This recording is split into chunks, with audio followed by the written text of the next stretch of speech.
ઇંગ્લિશમાં golden ગ્રામરનો rule 5 જોઈએ. શું કીધું છે કે વિથ, અલોંગ વિથ આ બધા છે ને એ શું છે? કન્જક્શન છે. કન્જક્શન કોને કહેવાય? કે બે સબ્જેક્ટને જે જોડે એને કન્જક્શન કહેવાય.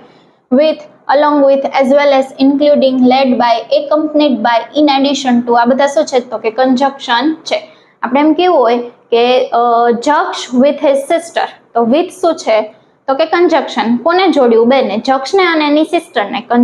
જક્ષ વિથ હિઝ સિસ્ટર. ઓકે, તો આ બધા શું કહેવાય? કન્જક્શન કહેવાય, જે છે એ બે સબ્જેક્ટને જોડે. તો એમાં જે વર્બ છે ને એ પહેલા સબ્જેક્ટ પ્રમાણે આવે.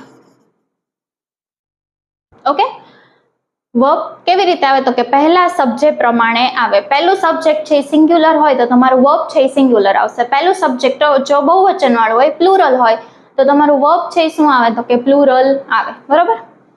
એક્ઝામ્પલ જોઈએ કે હું એમ લખું કે નિયતિ વિથ હર સ્ટુડન્ટ્સ. નિયતિ છે એ શું છે? તો કે સિંગ્યુલર છે, તો એની સાથે શું આવશે? તો કે ઇઝ આવશે. ભલે અહીંયા સ્ટુડન્ટ છે, બહુવચન છે, પણ જે વર્બ છે એ કોની પ્રમાણે આવે? જો જે પહેલું સબ્જેક્ટ છે એ પ્રમાણે આવશે. એક્ઝામ્પલ જોઈએ તો કે the teacher along with the students are preparing for the event. Okay, along with આવ્યું. પહેલું સબ્જેક્ટ કયું છે? તો કે ટીચર છે. ટીચર એક જ છે, ટીચર્સ લખ્યું નથી, ટીચર સિંગ્યુલર છે, તો કે આર આવશે ને એની બદલે શું આવશે? તો કે ઇઝ આવશે.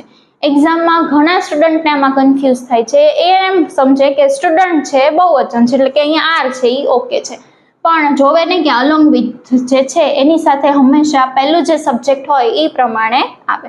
ઓકે, બીજું એક્ઝામ્પલ જોઈએ કે the principal along with the teachers have submitted the feedback to academic council for approval. Okay, principal singular verb છે, અલોંગ વિથ છે એટલે પહેલા સબ્જેક્ટ સાથે, એટલે કે હેવ છે એ આવશે નહીં. એની બદલે શું આવશે? તો કે હેઝ આવશે, હેવ આવશે નહીં. ઓકે, એટલે હંમેશા યાદ રાખવાનું કે આ જે બધા જે છે એની સાથે હંમેશા વર્બ છે એ પહેલા સબ્જેક્ટ પ્રમાણે આવે.